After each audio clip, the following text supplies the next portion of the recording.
18 सितंबर पर, क्योंकि 18 सितंबर को एक अहम सुनवाई कोर्ट में होने वाली। और अब ऐसे में ये सवाल खड़े होते हैं कि आखिर मुख्यमंत्री योगी आदित्यनाथ ने इतनी बड़ी घोषणा कर दी है शिक्षा मित्रों को लेकर, तो अब कोर्ट में क्या कुछ होगा? क्या कोर्ट में सरकार के नुमाइंदे इस बार पहुंचेंगे किसी ठोस सबूत के साथ, किसी ठोस दस्तावेज के साथ, या फिर एक बार फिर से सुनवाई में कुछ बदलाव देखने को मिलेंगे? आपको बता दें, जब से उत्तर प्रदेश की शिक्षा मित्रों के लिए सरकार की तरफ से घोषणा की गई, उसी वक्त से अब तमाम तरह की बातें भी होने लगी। एक तरफ जहां कुछ शिक्षा मित्र काफी ज्यादा खुश नजर आ रहे हैं, तो कुछ शिक्षा मित्र असमंजस की स्थिति में भी देखने को मिल रहे हैं। वहीं पर कुछ लोगों का ये भी कहना है कि सिर्फ घोषणा करना किसी भी समस्या का हल नहीं होता है। मुख्यमंत्री योगी आदित्यनाथ अब इस पर जल्द से जल्द शासनादेश जारी करें या फिर कोर्ट में एक हलफनामा भी दाखिल किया जाए। अब इस तरह की तमाम बातें हो रही है। फिलहाल 18 तारीख की सुनवाई में क्या कुछ उलटफेर देखने को मिल सकती है, यह यूं है कि 18 तारीख की सुनवाई में अब इस घोषणा के बाद क्या कुछ असर पड़ने वाला है, इस विषय पर ज्यादा जानकारी देते हुए शिक्षा मित्र पवन गोलिया ने क्या कुछ कहा है, आप भी सुनिए। पवन गोलिया जी, आपका हमारे चैनल अटल टीवी पे बहुत बहुत स्वागत है। हमारा आपको सबको नमस्कार। पवन गोलिया जी, जैसा कि देखने को मिला कि तमाम तरह की मशक्कत करने के बाद आखिरकार शिक्षा मित्रों के लिए सरकार एक सार्वजनिक रूप से घोषणा करती हुई नजर आती है, जिसमें ये कहा जाता है कि मानदेय वृद्धि होगी अब शिक्षा मित्रों और अनुदेशकों की। जैसा कि आपके द्वारा भी अथक प्रयास किए गए, तमाम बार शासन प्रशासन को ज्ञापन सौंपे गए, राष्ट्रपति तक आपने अपनी बातों को पहुंचाया, वहीं देखने को मिला मानवाधिकार आयोग में भी आप पहुंचे। तो क्या कुछ कहना है आपका? अब तो सरकार ने सार्वजनिक रूप से घोषणा कर दी है।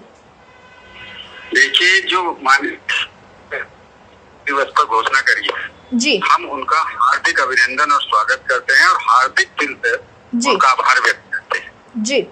निवेदन करते हैं कि इस घोषणा के तहत जी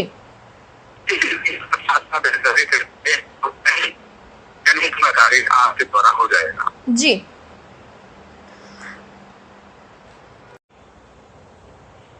तो हम माननीय मुख्यमंत्री से विनम्र निवेदन करेंगे कि इसका शासनादेश जारी हो जाए और यही जो फर्स्ट एड है शिक्षा मित्रों को, उनको प्राथमिक उपचार है, उसके लिए फिर आगे भी जो भी विधिवत कार्रवाई होगी उसको देखा जाएगा। जी पवन गोलिया जी, जैसा कि एक बात नियमितीकरण को लेकर लगातार शिक्षा मित्रों के द्वारा उठाई जा रही है, वहीं दूसरी तरफ 18 सितंबर को कोर्ट में भी एक अहम सुनवाई होनी थी, तो कोर्ट के मामले पर आपका क्या कुछ मानना है? क्या इसका असर कोर्ट के मामले पे कुछ पड़ेगा?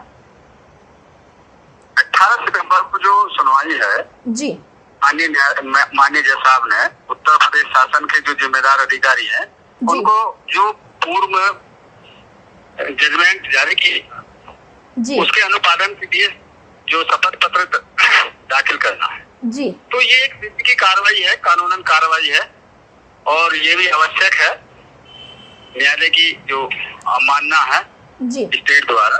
तो यदि तो पहले शासन का आदेश जारी हो जाता है मानदेय वृद्धि का जी, तो इसका समाधान हो जाएगा जी।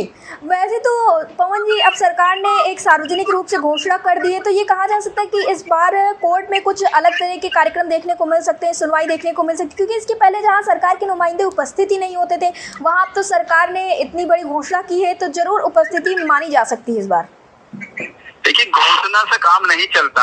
घोषणा, भाषण, आश्वासन ये तो एक संवेदना का मामला है, लेकिन इसके लिए उत्तर प्रदेश सरकार को अतिशीघ्र शासन का आदेश जारी करना पड़ेगा और माननीय न्यायालय में हल्फनामा देना पड़ेगा कि भाई हमने या तो शासनादेश जारी कर दिया है या इस दिन कर देंगे, ये जरूरी है।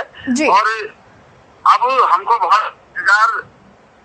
उत्तर प्रदेश सरकार द्वारा नहीं कराना चाहिए और जितने अतिशीघ्र इसका शासनादेश जारी कर दे, हम उनका हृदय दिल से आभार व्यक्त करेंगे जी। पवन गोलिया जी, अटल टीवी से जुड़ने के लिए धन्यवाद जी। धन्यवाद आपका, हमारा सबको नमस्कार।